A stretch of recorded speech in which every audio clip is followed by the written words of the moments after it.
Le procès fédéral de Sean Combs, accusé de complot de racket et de trafic sexuel, a repris aujourd'hui, mardi 27 mai 2025, après une pause durant le week-end du Memorial Day.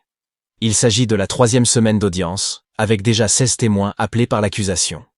La semaine dernière, le procès a pris un tournant avec le témoignage explosif du rappeur Kid Cudi, qui a accusé Combs d'avoir incendié sa Porsche en 2012 avec un cocktail Molotov, causant la panique de son chien. L'enquêteur du service d'incendie de Los Angeles, qui a dirigé l'enquête sur cet incendie, doit également témoigner. Il conclura que le feu a été intentionnellement provoqué. Malgré l'opposition des procureurs, le juge Arun Subramanian a autorisé la défense à interroger l'enquêteur sur la présence d'un ADN féminin retrouvé sur la bouteille. Capricorn Clark, ancien directeur marketing de Combs, est le 17e témoin appelé à la barre, interrogé par la procureure adjointe Mitzi Steiner. Avant lui, 2 anciens assistants de Combs, George Kaplan et David James, ont témoigné. Kaplan a déclaré avoir vu Combs jeter des pommes sur Gina, une ex-petite amie de Combs, identifiée comme victime 3 dans l'acte d'accusation. Cette dernière a refusé de témoigner, malgré les efforts du ministère public pour la faire comparaître. Gina a été mentionnée dans le cadre des accusations selon lesquelles Combs et ses associés auraient utilisé leur influence pour attirer, intimider et forcer au moins 3 femmes, victime 1, victime 2 et victime 3, à des actes sexuels tarifés. Certaines de ces pratiques, appelées freak-offs, impliquaient des travailleurs du sexe masculin déplacés d'un état à l'autre. Par ailleurs, Cassie Ventura, ex-compagne de Combs et témoin clé, a affirmé qu'il lui avait été infidèle avec Gina durant leur relation de 11 ans.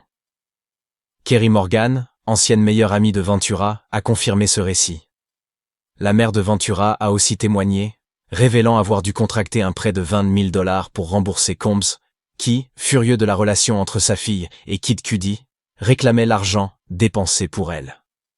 Les procureurs, menés par Maureen Comey et Christy Slavic, s'efforcent de prouver que Combs était à la tête d'une entreprise criminelle structurée, impliquée dans des incendies criminels, des enlèvements et de la coercition sexuelle.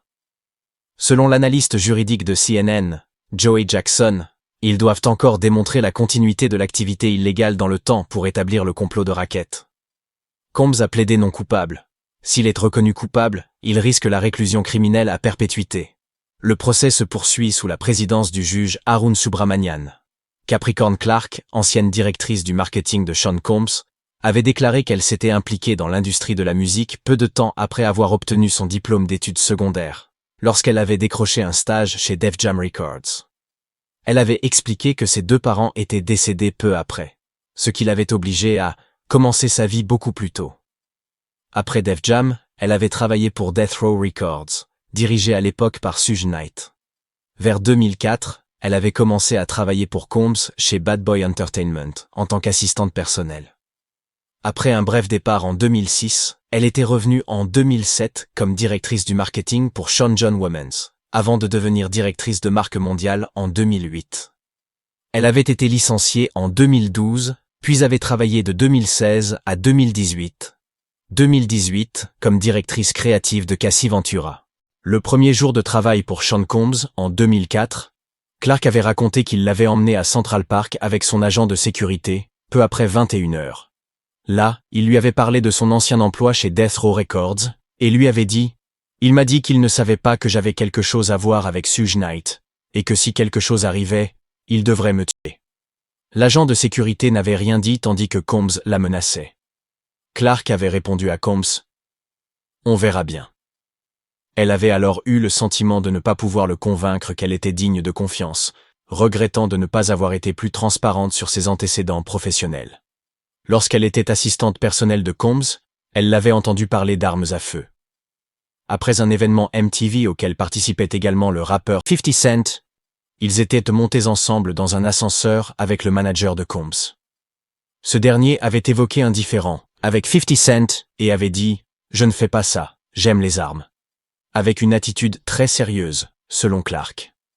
Un jour, Combs l'avait accusé d'avoir volé des bijoux en diamant prêtés par un bijoutier. Elle était responsable de garder les bijoux lors d'un voyage de New York à Miami. À leur arrivée à l'aéroport, elle avait constaté que le sac contenant les bijoux avait disparu. Combs était parti pour Miami, laissant Clark avec un agent de sécurité qui l'avait interrogé pendant des heures, puis avait fouillé son appartement. Le lendemain, l'agent de sécurité était revenu la chercher pour l'emmener dans un bureau vacant, fermé à clé, où un autre homme lui avait fait passer un test de détecteur de mensonges. Elle avait témoigné que cet homme lui avait dit « S'ils n'obtiennent pas une bonne lecture, ils me jetteraient dans l'East River ». Elle l'avait décrit comme très large, sans connaître son nom. Elle avait déclaré « J'étais pétrifiée ». L'homme lui avait alors dit de se calmer car les résultats n'étaient pas concluants.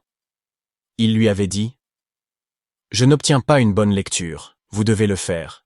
Vous allez être dans l'East River si je n'arrive pas à obtenir une lecture à ce sujet. » Elle avait ajouté « Je n'arrivais pas à me calmer. » Elle avait été ramenée chez elle par un agent de sécurité, puis à nouveau emmenée pour passer le même test pendant 5 jours consécutifs. Elle ne voulait pas le faire, mais pensait que c'était le seul moyen de prouver son innocence. Elle n'avait pas signalé l'incident à la police, car elle travaillait sous le couvert d'un accord de confidentialité.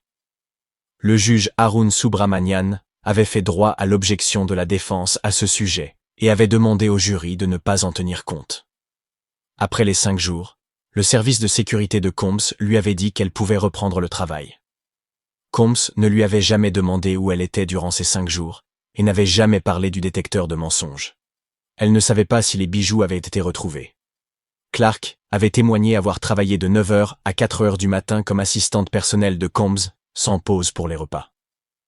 Il lui avait dit que si elle échouait à une tâche, elle perdrait son emploi. Elle avait dormi 4 heures les bonnes nuits et avait développé une alopécie due au stress. Elle gagnait alors 65 000 $ par an. Un jour, un représentant RH avait présenté à Combs un document montrant qu'elle avait droit à 80 000 $ d'heures supplémentaires sur 3 mois.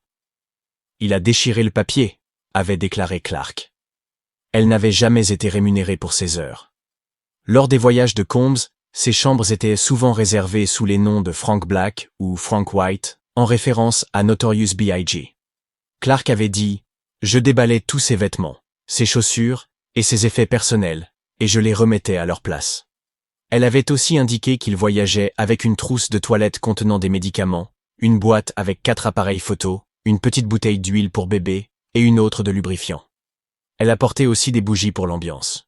Après le départ de Combs, elle inspectait les chambres pour récupérer les objets oubliés. Elle y trouvait parfois des dégâts, notamment des empreintes de mains dans l'huile. Son témoignage visait à corroborer ceux de Kid Cudi et Cassie Ventura, mais l'accusation avait encore beaucoup à prouver. L'analyste juridique de CNN, Jennifer Rogers, avait déclaré « Il me semble que, les procureurs, ont décidé de commencer par ce groupe. Cassie Ventura, son témoignage, puis tous les témoignages qui la corroborent. » Elle avait ajouté que pour établir un complot de racket, il fallait que 2 personnes conspirent criminellement. Il restait à prouver qui, dans l'entourage de Combs, avait réellement participé à cette réunion d'esprit criminel. Rogers avait souligné l'importance d'identifier les individus qui avaient été impliqués dans la criminalité de ce qu'ils faisaient, en se basant sur les témoignages. Clark avait vu Combs consommer de l'ecstasy et de la molly environ 1 fois par semaine, en plus de médicaments sur ordonnance. La consommation de substances de Combs avait augmenté avec le temps.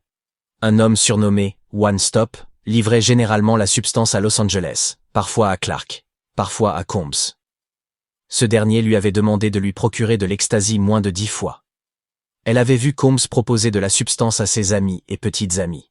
En 2006, lors d'un voyage en France, Combs lui avait demandé de lui procurer de la cocaïne. Quand elle lui avait demandé pour qui c'était, il avait répondu que ce n'était pas pour lui. Elle avait alors chargé les agents de sécurité de s'en occuper. Elle avait aussi obtenu des médicaments sur ordonnance pour Combs. Parfois les ordonnances étaient à son nom, parfois à celui de Combs. Elle s'était aussi souvenue que Combs gardait 100 000 € dans un coffre-fort dans sa chambre, argent qu'il avait gagné dans des clubs en Europe. À l'été 2006, elle était chez Combs à Miami. À son arrivée, il lui avait dit « Je me fiche de ce qui se passe ce week-end, tu ne dois pas quitter cette maison. » Pourtant, il lui avait demandé d'escorter un invité ailleurs, ce qu'elle avait fait. 1 heure plus tard, il l'avait appelée pour lui demander où elle était.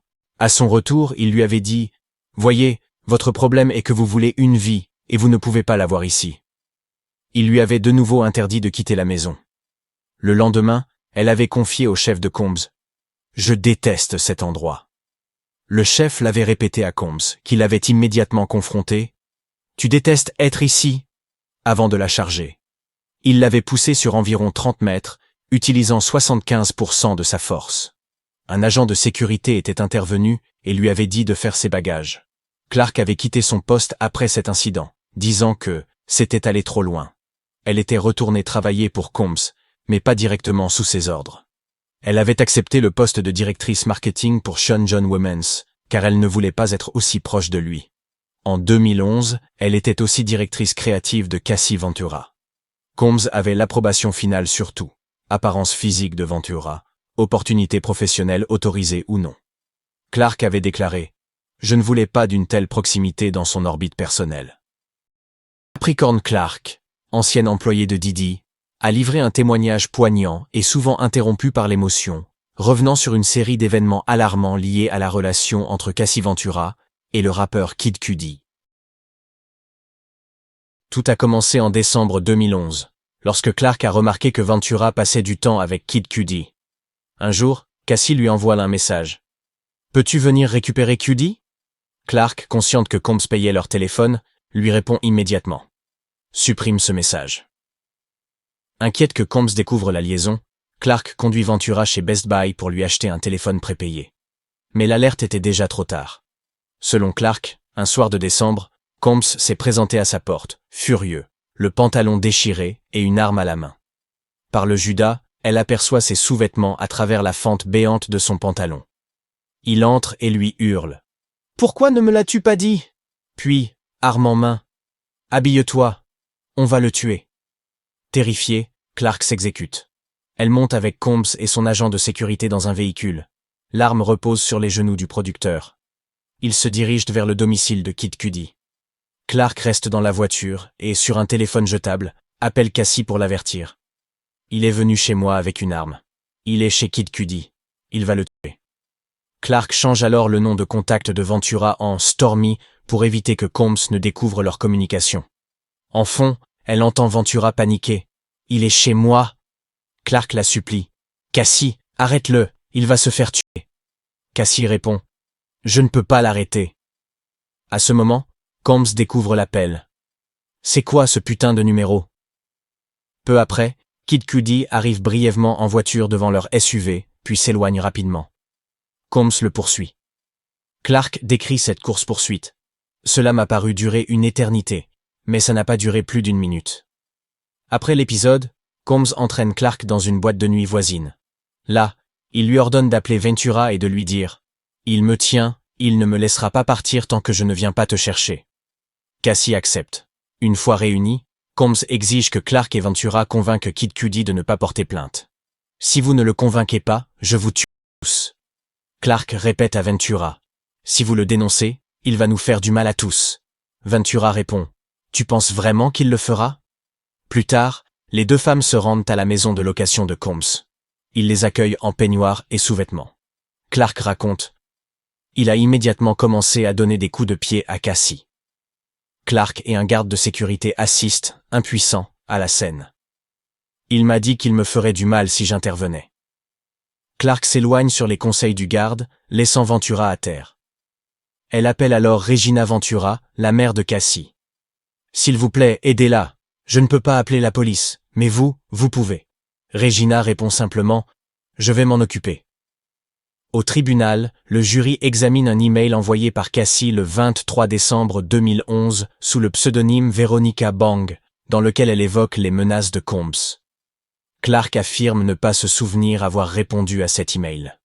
En 2012, les enquêteurs l'appellent à propos d'un incendie criminel ayant visé la voiture de Kid Cudi. Clark raccroche sans faire de déclaration. « Je voulais que tout cela se termine. » Elle insiste. « Je n'ai jamais parlé d'un incendie criminel avec Combs. » Cudi, de son côté, avait témoigné que sa Porsche avait été éventrée au toit par un cocktail Molotov en janvier 2012. Clark raconte aussi une autre menace de Combs, prononcée quelque temps après. « Je devrais vous tuer, bande de salopes, et je devrais lui couper le visage. » Elle estime avoir été menacée environ 50 fois entre décembre 2011 et l'été 2012. En 2012, elle signale les faits à un responsable RH et à Harve Pierre, ancien président de Bad Boy Records, expliquant que Combs voulait tuer Kid Cudi et avait agressé Ventura. Réponse de Pierre, c'est fou, mais ça va aller. En août 2012, elle est licenciée, officiellement pour avoir pris des vacances de façon inappropriée. Elle affirme avoir dit à un collègue RH que Combs était en colère car elle ne lui avait pas dit que sa petite amie le trompait. Pendant ses vacances, elle était avec Rihanna. Après son licenciement, Clark reçoit un règlement par les avocats de Combs pour licenciement abusif, sans en révéler le montant. Mais en 2016, incapable de trouver un autre emploi, elle accepte de revenir travailler pour Combs, cette fois comme directrice créative de Cassie Ventura. Elle remarque alors une hausse de la consommation de substances de Ventura. Elle quitte définitivement ce poste en 2018. Interrogée sur sa motivation à témoigner, Clark confie avoir été traumatisée par la plainte déposée par Cassie en 2023. En avril 2024, elle rencontre de nouveau les avocats de Combs qui lui suggèrent un retour professionnel. Mais elle n'a plus jamais eu de leurs nouvelles. Clark affirme qu'elle n'a plus eu de contact avec Cassie depuis 2018. Durant son témoignage, souvent en larmes, Clark évite de croiser le regard de Combs. Mais en quittant la salle d'audience, elle le fixe brièvement, serre la mâchoire et hoche la tête. Depuis le début du procès pénal fédéral de Sean Combs plus tôt ce mois-ci, 3 de ses anciens assistants ont été appelés à témoigner sur leur expérience professionnelle à ses côtés. Des tendances commencent ainsi à émerger. Capricorn Clark, ancienne assistante personnelle de Combs et ex-responsable marketing de sa marque de vêtements Sean Jean, a pris la parole à la barre. Elle a affirmé avoir été soumise à un test de détection de mensonges, à des menaces, des intimidations, et avoir été témoin de violences infligées par Combs à Cassie Ventura.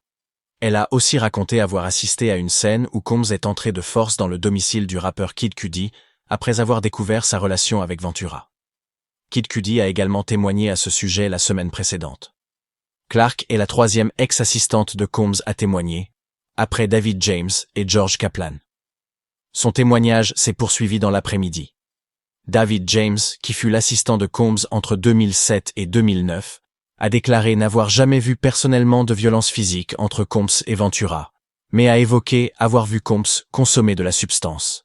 Il a aussi expliqué qu'il devait réapprovisionner les chambres d'hôtel de Combs lors de ses déplacements, et a confirmé avoir été soumis lui aussi à des tests de détection de mensonges et à des intimidations. George Kaplan a témoigné avoir quitté l'entreprise après avoir observé pendant plusieurs mois un comportement physique qui le mettait mal à l'aise. Il a décrit des moments où il a vu Combs être violent avec Ventura et avec une autre ancienne petite amie. Kaplan a aussi déclaré qu'une partie de son travail consistait à nettoyer les chambres d'hôtel de Combs et qu'il avait, à un moment donné, récupéré de la substance pour lui. Coram, ancienne chef de cabinet de Combs, a été mentionnée à plusieurs reprises dans les témoignages, mais on ignore encore si elle sera appelée à comparaître. Combs est accusé de trafic de rapports intimes, de complot en vue d'un racket, et de transport à des fins de prostitution. Selon l'accusation, entre 2004 et 2024, il aurait mis en place une organisation criminelle exploitant son empire commercial pour des activités de trafic de rapports intimes, de travail forcé, d'enlèvement, d'incendie criminel, de corruption et d'entrave à la justice. Lors de son contre-interrogatoire, l'avocat Marc Agnifilo a confirmé avec Clark qu'ils s'étaient déjà rencontrés, notamment lors d'une réunion le 10 avril 2024, en présence des avocats Tenny Geragos et Jonathan Davis, ainsi que de Brian Friedman, avocat de Clark. Lors de cette réunion, Clark aurait dit que Combs ne serait pas dans ce pétrin s'il l'avait gardé parmi eux. Elle a reconnu qu'elle avait probablement tenu ses propos dans le cadre d'une discussion sur un possible retour au poste de chef de cabinet. Elle avait aussi dit que Cassie Ventura n'était pas bonne pour Combs. Clark a raconté avoir rencontré Combs vers 2002 grâce à un ami commun, peu après son déménagement à New York. Elle a précisé que leur relation était 1000% platonique. Elle a également affirmé que Combs consommait de l'ecstasy dès le début de leur amitié et que sa consommation avait augmenté avec le temps. Elle a témoigné avoir envoyé un texto à Combs en juin 2021. « Saviez-vous que j'avais le béguin pour vous avant de commencer à travailler pour vous ?» Elle a ajouté « On traînait tout le temps ensemble, j'étais super cool, je ne pense pas que tu le savais.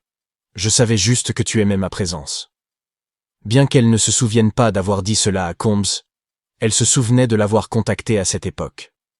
Lors du contre-interrogatoire, Clark a affirmé qu'elle et Cassie Ventura avaient commencé à avoir des tensions vers 2008.